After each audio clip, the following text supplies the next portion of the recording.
समाज देह बेचने वाली औरतों को वेश्या कहता है,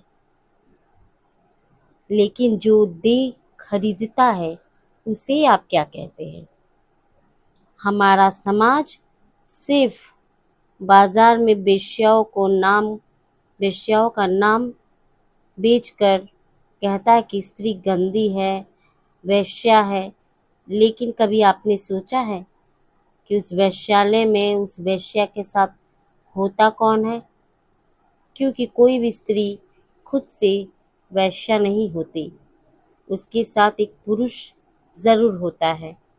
लेकिन आप उस पुरुष को वेश्या का नाम नहीं देते, उसे कोई भी नाम नहीं देते। वो बस बन के रह जाता है एक पतिव्रता पुरुष, अपने परिवार में, उस समाज में। लेकिन मलिन हो जाती हैं वो स्त्रियां। लेकिन मैं उस समाज से पूछना चाहती हूँ, माना कि जो देह बेचती है वो वेश्या है, लेकिन जो उस देह को खरीदता है उसे क्या कहते हैं? कितनी बेकार होती है ना वो औरतें जो दूसरों के पतियों के साथ संबंध बनाती है।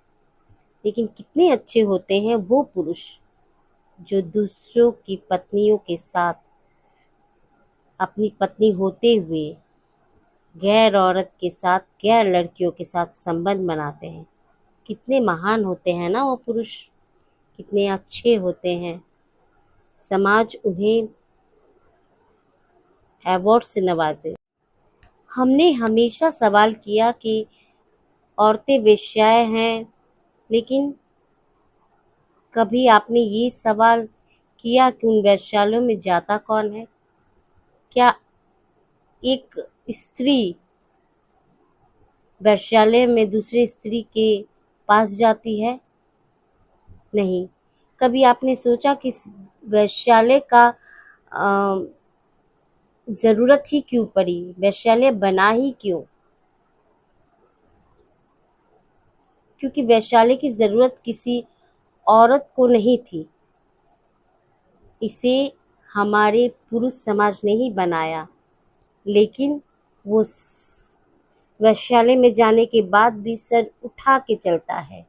लेकिन जो वैश्यालय में स्त्री प्रताड़ित होती है, चाहे किसी मजबूरी या कारणवश उस दलदल में फंस गई है, उसे समाज में जीने का कोई अधिकार नहीं होता। ना वो समाज में चैन से जी पाती है, ना सुकून से जी पाती है। लेकिन वो पुरुष बाइज्जत सर उठा के, सीना तान के जीता है और अपनी इन सारी काली करतूतों को गर्व के साथ दूसरों को सुनाता भी है कि मैंने ऐसा किया। मैं उस समाज से हैरान हूँ कि वैश्यालय चलते हैं तो पुरुषों की बदौलत, लेकिन अपमानित हमेशा स्त्रियां होती हैं।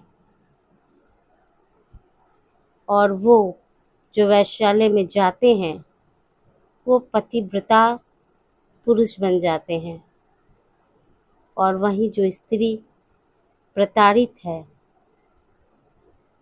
उसे जीने का कोई हक नहीं होता।